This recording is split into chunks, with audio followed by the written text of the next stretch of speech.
이사벨을 준 거 43번째 시간입니다. 오늘 이사야 46장을 통하여 구원의 완전성에 대해서 동방의 독수리에 대해서 변론해 보도록 하겠습니다. 먼저는 45장과 같이 구원을 베푸시되 하나님께서 택한 자를 영어가 육을 구원하시되 하나님의 모략 가운데 알파 오메가적인 역사로 예대정간에 말씀대로 반드시 구원해 주신다는 것을 말씀했습니다. 인간처럼 실패하시는 분이 아니시고 완전히 구원의 역사가 이루어진다 이 말이죠. 1절에서 2절입니다. 벨은 엎드러졌고 느보는 굽어졌도다. 그들의 우상들은 짐승과 가축에게 실리웠으니 너희는 떠매고 다니던 그것은 피곤한 짐승의 무거운 짐이 되었도다. 그들은 구부러졌고 그들은 일제히 엎드러졌으므로 그 애침을 구하여 내지 못하고 자기도 잡혀갔느니라. 하나님께서 택한 자를 구원하는 역사가 올 때 이제 우상 숭배자는 다 망한다 이 말입니다. 우상에는 생기도 없고 능력도 없고 아무것도 없는데 인간들을 의지하는 것은 참으로 어리석은 것이죠. 그래서 우상을 섬기는 자들이 지금은 잘 먹고 잘 사는 것 같지만 심판 때가 되면 아무 능력도 없이 다 망하고 만다는 사실을 말씀하신 것입니다. 그래서 우상과 같은 그런 어리석은 것을 믿는 자들은 바로 이제 멸망하기 올 때 이 우상이라는 게 결국 뭐냐? 결국 짐승에게 짐만 되는 것이다. 그렇죠? 그 우상을 옮기거나 그럴 때 얼마나 무겁고 힘듭니까? 그러니까 인간에게 짐만 지우고 힘만 들게 하는 것이 우상인데 그걸 참으로 의지하는 것은 어리석은 것이다. 그래서 생명이 없는 우상을 섬기는 것은 바로 구원할 수도 없는 것이고 그걸 의지한다 그래서 어떤 도움이 되는 것도 아니라는 걸 말씀하는 것이죠. 3절 4절입니다. 야곱의 집이여 이스라엘의 집은 남은 모든 자여 나를 들을지어다. 배수나무로 내게 안겼고 태소나무로부터 내게 풍기고 너희여 너희가 노년에 이르기까지 내가 그리하겠고 백발이 되기까지 내가 너희를 품을 것이라. 내가 지었은즉 안을 것이요 품을 것이요 보아야 내리라. 택한 사람은 이렇게 백발이 될 때까지 하나님이 절대로 보호해준다 이 말씀하셨죠.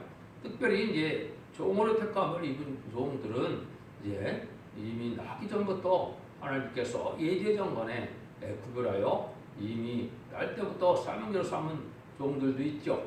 그리고 많은 하나님의 택한 백성들은 이제 구원함을 입을 때 하나님이 절대적으로 보아 인도를 하심으로 실패치 아니한다 이 말입니다. 그래서 하나님은 택한 사람은 하나님이 버리지 아니하시고 부족하더라도 얘기하고 순종하는 자들은 하나님께 보호하는 역사가 있다는 사실을 말씀하신 겁니다. 그래서 여러분들이 하나님의 은혜는 하나님의 자 무한강한 사랑 안에서 이루어지는 것이기 때문에 여기도 내가 지었은족 안을 것이요 품을 것이요 보아야 내리라 이렇게 환난 지향이 올 때 하나님은 택한 자들을 이렇게 절대적인 보호와 인도 속에 구원해 준다는 사실을 지금 말씀하시죠. 5절 7절입니다. 너희가 나를 누구에게 비기며 누구와 짝하며 누구와 비교하여 서로 같다겠느냐. 사람들이 주머니에서 흠을 쏟아내며 은을 저고리에 달아서 장색에게 주고 그것으로 신을 만들게 하고 그것에 엎드려 경배하고 그것을 들어 어깨에 메어다가 그 저수에 두면 그것이 다시 서서 있고 거기서 등이 움직이지 못하며 그에게 부르짖어도 등이 응답지 못하며 고난에서 포현하지도 못하느니라. 하나님 외에는 딴 신을 섬겨갖고는 다 우상이니까 소용이 없다는 얘기죠. 그래서 모든 종교가 사실 그렇거든요. 천지를 창조하신 하나의 신의 역사가 아니면 무슨 소용이 있겠습니까? 어느 교주나 어느 우상 섬기던 종교의 어쨌든 교주나 이런 사람들이 안 죽은 사람이 있습니까? 다 죽어서 자기 생명도 얻지 못하는 자들이 어떻게 남을 살릴 수가 있겠습니까?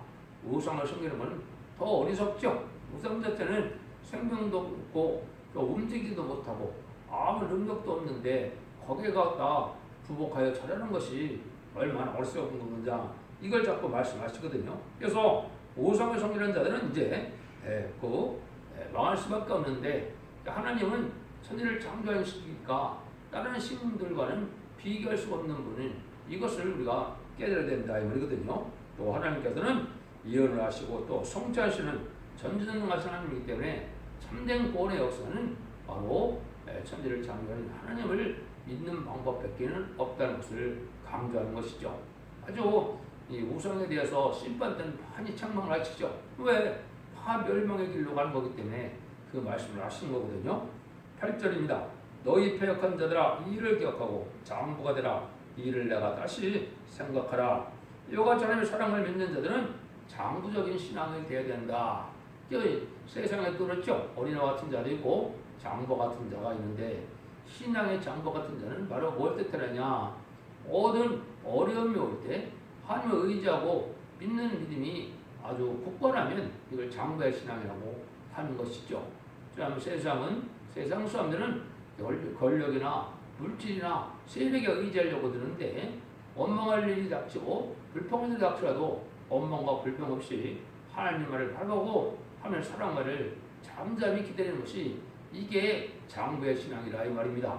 특별히 하나님을 믿는 신앙은 예언의 말씀을 읽고 듣고 지켜서 과거에도 예언대로 말씀대로 역사를 하셨고 현재도 예언대로 성취하고 계시고 앞으로 될 일도 예언대로 반드시 일 것을 믿는 그 믿음 속에서 참아나가는 그 신앙으로 하나님을 바라보고 의지하는 것이 이게 장부의 신앙이죠. 이러한 신앙을 갖는 자들은 아주 담대한 신앙을 가져서 하나님의 복을 받기에 합당하다 이 말이거든요. 우리가 이런 믿음을 가져야 될 것을 말씀하셨죠. 그래서 이가서 7장에서도 보면 나는 오직 하나님만을 바라보고 우러러본다 그랬거든요. 왜? 세상 것이 다 멸망하는 날이 올 때 보이지 않는 하나님이지만은 하나님의 말씀을 믿고 하나님의 능력과 권세를 의지해서 하나님만을 이제 피난처 삼고 하나님만을 나의 구할 그 바위로 삼으시는 이러한 자가 하나님만이 나의 구원자이자 이걸 믿고 나가는 것이 장부의 신앙이죠. 이런 신앙이 지금 필요할 때가 온 겁니다. 그래서 에스겔서나 예레미야나 이렇게 보면은 뭐라 그럽니까? 범죄한 나라와 백성은 칼과 기운과 연병으로 내가 친다고 그랬죠. 이게 말세 이제 그럴 때인데 지금은 말세 중에서도 마지막 한 일에만 남겨둔 시점이거든요. 이게 전성년만에 곧 들어가게 되는데 전성년 만에 구원의 역사가 끝나면 두 증인에게 다시 이 권세를 줘서 다시 예언할 기간을 1660일로 정해져 있죠. 이 기간에는 구원의 역사가 다 끝나는 거거든요. 그러니까 전성년에 들어갈 날이 가까운데 이때 모든 것들이 망해가는 이때 하나님만을 의지하고 하나님의 말씀을 믿고 순종하는 것이 구원을 받는 방법이다. 이거를 말씀하는 거거든요. 9절 10절입니다. 너희는 옛적 일을 기억하라. 나는 하나님이라. 나의 다른 이가 없느니라. 나는 하나님이라. 나 같은 이가 없느니라. 내가 정말을 처음부터 구하여 아직 이루지 아니한 일을 옛적부터 보이고 이르기를 나의 모략이 설 것이니 내가 나의 모든 기뻐하는 것을 이루리라 하였느니라. 하나님은 이렇게 천상천하에 하나님만이 유일무이한 천지창조한 능력 있는 분이라는 것을 믿고 하나님만을 믿는 것이 중요하다 이 말이죠. 그래서 성경은 이렇게 많은 성경을 오랜 시간 동안 써서 인간에게 준 거거든요. 인류 6천년의 역사가 바로 이 성경 안에 다 들어가 있는데 하나님은 성경대로 예언하고 성경대로 역사가 이루어져 갔고 성경대로 구원의 섭리가 이루어져 갔다는 것을 믿어야 이것을 참된 믿음이 되는 거거든요. 그래서 우리가 예언서 계시록을 잘 믿고 순종하는 것은 하나님은 말씀대로 역사하는 분임을 너무나 잘 알아서 여기서 보니까도 뭐라 그래요? 옛 정리를 기억하라 그랬죠? 하나님은 육적 이스라엘 백성들을 통하여 언약을 세우시려고 육적 백성들을 택하시긴 했지만 그 언약대로 이루어지는 과정을 또 다 성취하는 과정을 통해서 우리에게 보여줬거든요. 그래서 그것은 인간 종말의 마지막 성전나라 그리스도의 나라를 이루어서 완전한 에덴 동산을 회복시켜서 아담과 하와가 빼앗겼던 에덴 동산을 회복해서 눈물 걷던 태양이 없는 부지가 없는 이 세상을 완전한 성전을 이루는 것이 하나님의 뜻이거든요. 이것이 다 모략이라 이 말입니다. 그래서 이 모략간에 한민족을 택하는 기간도 있었고 만민에게 이제 부어주는 성령으로 세계적인 종교를 만드시고 또 인간 영혼은 다시 전 세계적인 다시의 변론을 온 세계에 알게 해서 그것도 예언서 계시록대로 그대로 액장으로 심판을 내리고 예언서 계시록대로 또 구원을 베푸시는 하나님의 힘을 알게 하시는 거기 때문에 인간 영혼에 대해서는 아주 이것이 필요한 때가 온 것이다 이 말이죠. 그래서 하나님은 주고 싶어하는 사랑을 이루어가는 하나님이기 때문에 반드시 하나님의 이 사랑의 기뻐하는 일을 반드시 이루신다. 그래서 오락적인 역사로 합당한 자를 구원하는 역사가 진행되는 거기 때문에 진리 앞에 순종하는 것이 지금 중요한 때가 온 것입니다. 하나님은 이렇게 예언을 하시고 실천적으로 예언을 성취시키면서 역사하시는 분임을 우리가 알아야 참된 믿음을 가질 수가 있는 것입니다. 지금까지는 영원 구원 시대이기 때문에 우리 주님을 구세주로 영접하면 이제는 우리가 죄사함을 받아서 영원 구원을 받는 시대였지만 이제는 영과 육을 원죄와 자본죄를 다 해결시켜줘서 이제 죽지 않고 세세하고 죽지 않고 변을 성취하는 때는 하나님의 말씀을 철저히 믿고 듣고 지켜서 순종함으로 원죄와 자본죄를 받는 해결받는 이런 은혜를 받아야 될 때가 온 것입니다. 그러니까 지금까지는 심령 통해서 심령 변화 받으면 영원을 받았지만 이제는 심령 변화뿐이 아니라 몸의 변화까지 받음으로 죽지 않은 몸으로 변화 성취하는 몸으로 받는 은혜 가운데 들어가야 신앙의 종로다 이 말입니다. 여러분들을 이것을 잘 구분하여 믿을 때가 된 것입니다.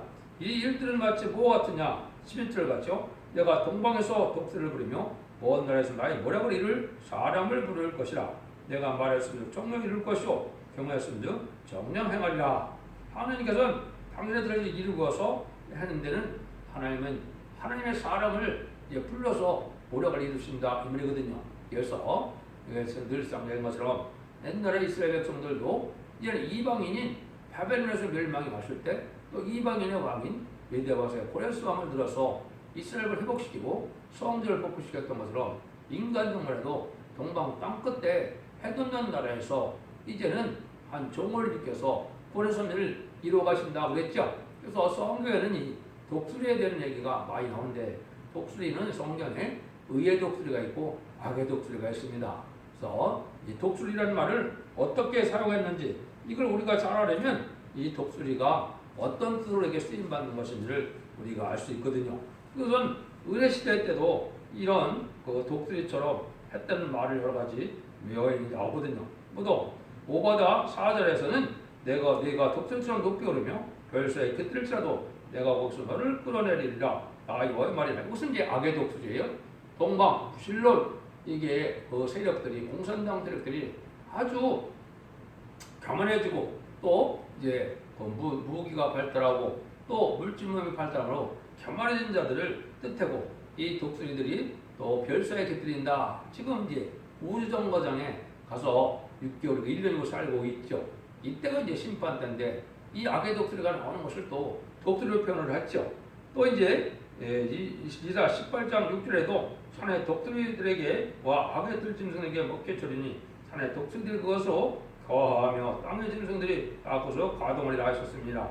이것도 이제 인간 정말의 악의적인 강대국, 공산국가가 결국은 멸망이 올 것을 얘기한 건데 과동과 과라고 했죠. 그것은 인간 정말의 후전연반 기간에 이제 이 공산당적인 소련이 이 아프리카 지역에 있었던 그 사람들을 굴복시키고 거기에 있는 농산물이나 자원으로 살아갈 것을 여기 또 말씀을 했거든요.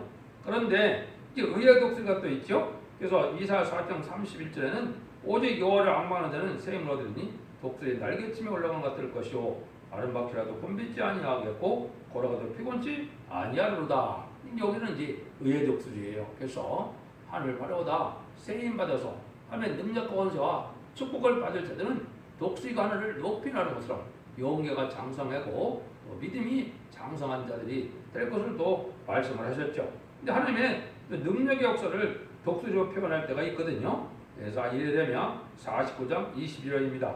보라 원수가 독수리같이 날아가서 그날을 보스라게 펴는 그날에 애들 용사의 마음이 불화하는 여인 같으리라. 원수가 독수리같이 날아가서 날개를 보스라게 편다고 그랬죠. 그래서 악의 독수리가 이렇게 이제는 강한 세력이 올 때도 있고 또 의의 독수리로 이제 쓰임 받을 때가 있는 것은 그 출애굽기 19장 4절에 나오거든요. 내가 애굽 사람에게 어떻게 행했는가? 내가 어떻게 독수리 날개로 너희를 업어 내게로 인도했음을 너희가 보았느니라. 이 출애굽기 19장 4절에서는 이스라엘 백성들을 애굽에서 구원해서 이제는 홍해를 가르고 이스라엘 백성들을 구원하는 역사를 독수리의 날개로 업어서 인도했다. 이렇게 표현을 했거든요. 이게 이제 하나님이 하시는 능력의 역사를 또 독수리로 하시는 일을, 이것이 신명기 28장 49절에도 그래요. 곧 여호와께서 원방에서 땅끝에서 한 민족을 독수리 나름같이 너를 치러 오게 하리니 이는 네가 그 언어를 알지 못하는 민족이요 그랬죠. 땅끝에서 한 민족을 독수리 나름같이 너를 치러 오게 한다고 그랬죠. 근데 이것은 또 악의 독수리를 사용될 때가 있고 또 의의 독수리를 사용해서 하나님의 구원 섭리를 이룰 때가 있는데, 이제는 하나님이 인간 동안에 또 독수리같이 역사할 것을 또 말씀하셨거든요. 계시록 12장에 보시면 그 여자가 큰 독수리의 두 날개를 받아 광야 자기 곳으로 내려가서 거기서 그 뱀의 낯을 베어 한 때와 두 때와 반 때를 양육받음에, 기록 12장 10절에 이렇게 되어 있거든요. 이것은 이제 하나님의 초능력적인 절대적인 보호와 인도의 역사로 하나님이 후삼년 만에 이비처 보호처에서 절대적으로 보호함으로 구원받게 하실 역사를 또 예언을 했거든요. 이것도 또 하나님이 하실 일이거든요. 그러니까 하나님이 이 독수리를 가지고 여러 가지 표현했는데, 악의 독수리로 쓰임 받는 것이 있고 의의 독수리로 쓰임 받는 것이 있다. 또 하나님의 능력의 역사도 마치 독수리가 이렇게 보호해 주는 것처럼 그렇게 묘사하는 것도 있다. 이렇게 보시면 여기서 말하는 동방의 독수리를 바로 누구를 생각할 수 있습니까? 하나님이 의의 독수리로 쓰임 받는 종이 또 있을 것을 얘기한 거고, 또 동시에 또 악의 세력으로 쓰임 받는 이 북방 홍산당 세력도 또 독수리 세력이라고 말씀을 했거든요. 이것이 이제 하나님이 하시는 방법인 것을 우리가 알 수 있다. 그래서 북방의 독수리는 악의 편이고 동방의 독수리는 이제 하나님의 편이다. 이렇게 이제 그 세력을 나눌 수가 있습니다. 하나님이 그렇게도 표현하셨다는 것을 우리가 알 수가 있다 이 말이거든요. 12절 13절입니다. 마음이 완악하여 의에서 멀리 떠난 너여 나를 찾으라. 내가 나의 의를 가깝게 할 것인즉 상거가 멀지 아니하니 나의 구원이 지체치 아니할 것이라. 내가 나의 영광인 이스라엘의 구원을 시온에 베풀리라. 그러므로 이제 우리가 말씀을 듣고 들어갈 때는 구원을 지체치 않고 하나님께서 신의 자녀에게는 이렇게 구원을 베푸실 것을 말씀하셨다. 그래서 이제 인간 정문에도 마지막 구원의 역사가 있을 것을 스가랴 12장 10절에서 14절까지 보면 하나님이 광관을 영을 줘서 해결을 영을 줘서 마지막 성령의 역사로 택한 백성들 해결시키는 역사가 있고, 또 이제 북방 세력에 가서 이제는 복음을 듣지 못한 들에게 대형으로 땅치는 권세를 줘서 그들에게 복음을 전해서 순종하고 나오는 자들은 이비처 보호처로 인도하여 이제는 하나님의 백성을 삼아서 세계 백성을 삼게 하는 일이 남아있거든요. 지금은 우리가 어떤 시점이냐, 하나님은 인간 종말의 역사를 마지막 한일의 이래로 남겨두셨죠. 그래서 다니엘서에 보면 그렇게 나와있죠. 그래서 그것은 1300년만과 53년만의 역사가 남아있는데, 마지막 7년에 1300년의 역사는 구원의 역사고 53년만의 역사는 환란장 심판의 역사거든요. 이렇게 요 시점만 남고 있으니까 이제 불원간에 참섬에 들어갈 날이 가까운데, 이렇게 되면 아주 얼마나 빨리 세상이 끝을 맺겠습니까? 그래서 1300년에 들어가면 37개월 동안은 1260일 중에 이제 37개월 동안은 이제는 인맞는 시장 4,000명의 변호사들이 일으키는 역사가 있고, 아까 말씀드린 5개월 황충에 나뉘어오면 택한 백성들을 해결시키는 역사와 또 택한 백성을 공산된 역에서 구원하는 역사가 있으므로 전선전 역사가 구원이 끝이 나는데, 후삼년만은 이제는 환란장 심판이기 때문에 구원의 역사나 용서 없는 심판이 진행되는 거거든요. 그러니까 우리가 구원의 날이 아주 가깝다. 여기도 지체치 않고 가깝다는 말씀을 하셨죠. 이게 이제 정한되고 온 것입니다. 그래서 성경 예언성취를 보면 계시록 시대도 약 100년이 지금 거의 넘어가고 있고, 100년 중에서도 이제 마지막 아까 얘기했듯이 한일의 정도만 남겨둔 시점에 있기 때문에 이제 구원의 섭리가 완전히 끝날 때가 가깝다. 죄송합니다.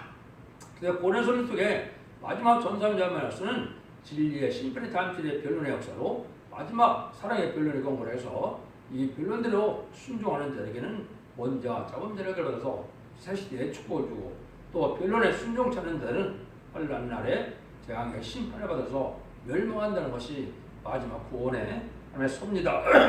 여러분이 익히 아시면 되겠고요. 하나님께서는 택한 백성을 또 하나님이 들어쓰게 해요. 들어쓰는 이러한 택한 종들은 절대적으로 실패하지 않게 완전히 구원을 하나님이 끝까지 책임지고 완전해 주신다는 것이 정말 이사야 46장의 말씀이라는 걸 믿고 성경대들은 이때 여러분 신앙의 종로를 잘 꾸려서 이름으로 이제 마지막 끝을 맺는 구원의 역사가 첫대기의 역사로 완전변의 역사로 전삼자만의 구원 역사 들어갈 때가 임박하는 것을 깨닫고 여러분들이 말씀 중심으로 성령의 인도를 받고 주님을 이렇게 강구하고 하나님을 바라보는 장부적인 신앙으로 마지막 하나님 베푸시는 구원의 복을 이름으로 이제 눈물 고통 재앙이 없고 부족이 없는 이제 자손만 대축 불리는 에덴 동네 축복을 누리는 복된 종들과 성령님들 다 되시기를 예수님으로 간절히 축원드립니다. 아멘.